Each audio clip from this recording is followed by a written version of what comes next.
need for food for humans is it pushes up the basic commodity price of foodstuffs. And the people who are most vulnerable when food prices for basic foodstuffs like grains and rice and other things goes up are the people in the least developed countries, the people that are least able to afford it. So factory farming pushes up globally food prices, doesn't deliver globally cheap food.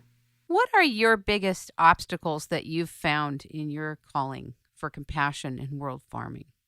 Some of the biggest obstacles is getting people to listen, getting beyond the vested interests, getting beyond those whose job it is to protect the status quo. I think those are some of the biggest obstacles. Can you explain this thing about the cages, the battery cages for animals? What are they, and can you explain what happens with them? This was really upsetting. Well, battery cages, the Baron battery cage is a tiny all-wire cage where hens are given less living space than a standard typing size piece of paper. You know, just a standard sheet of paper, that the hens get less living space than that. They can't even flap their wings, and they're kept in there for the whole of their life, maybe 12 months, sometimes it's 2 years. And you know, they rub their feathers against the bars so they become feather bare, and they'll also peck each other out of sheer frustration. It's a terrible condition, and it's one of the most appalling aspects of factory farming, which really got me into this. Is there anything you think that would be the key to ending the way this is treated without it becoming so invested in the politics of it that you can't do anything? In other words, is there a way to go in like a martial artist and make it impossible for this to continue? I mean, Compassion in World Farming has everything stacked against it. Complete vested interest, trillions of dollars around the world, and a disconnect fundamentally in consciousness with regard to understanding and recognizing that animals are sentient beings. So they don't care about the spiritual suffering of these animals. They don't care about the physical suffering of these animals. So to get a law in, what would it look like? What would the manifestation of a law cause for factory farming institutions, organizations, and farmers?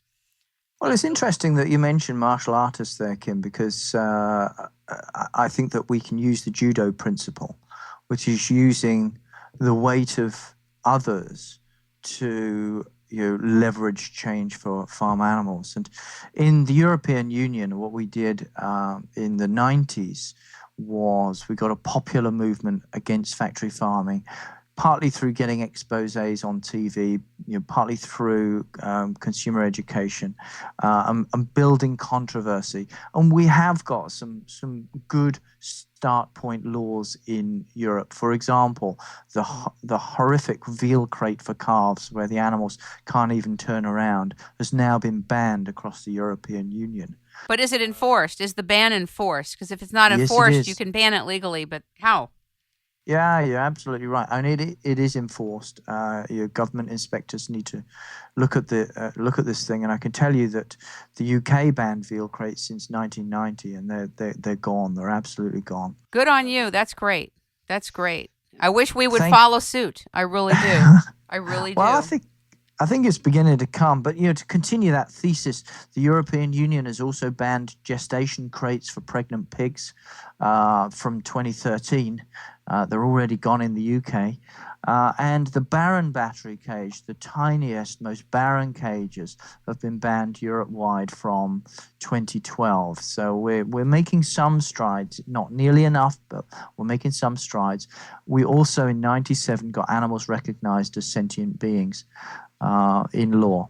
Now, what we're doing is we're now talking to food companies And whereas in the 1990s, it used to be great fun to be outside food companies and governments and what have you, and to have demonstrations and shout and protest, now because because we've got traction, we've got credence for the fact that farm animals should be treated better and that they're sentient beings, we can get attention much more easily. We ring up major food companies and say, hey, we want to come and talk to you about doing something great for your company, for your customers, for farm animals. And you know what? You may win an award for it as well. And by doing this, we have got in the last 4 years alone, we've got food companies to switch to cage-free eggs. In the European Union, to the point where 30 million hens are now better off due to those companies making those switches. That's fantastic. You know who would have loved you? Anita Roddick. She would have loved you. Just loved you. And have you ever heard of John Bird? He does a magazine for the homeless. They actually sell the magazine in the streets called The Big Issue. Oh, wow. Wow. And he's also in your area. I really think a piece should be done on The Big Issue about what you're doing.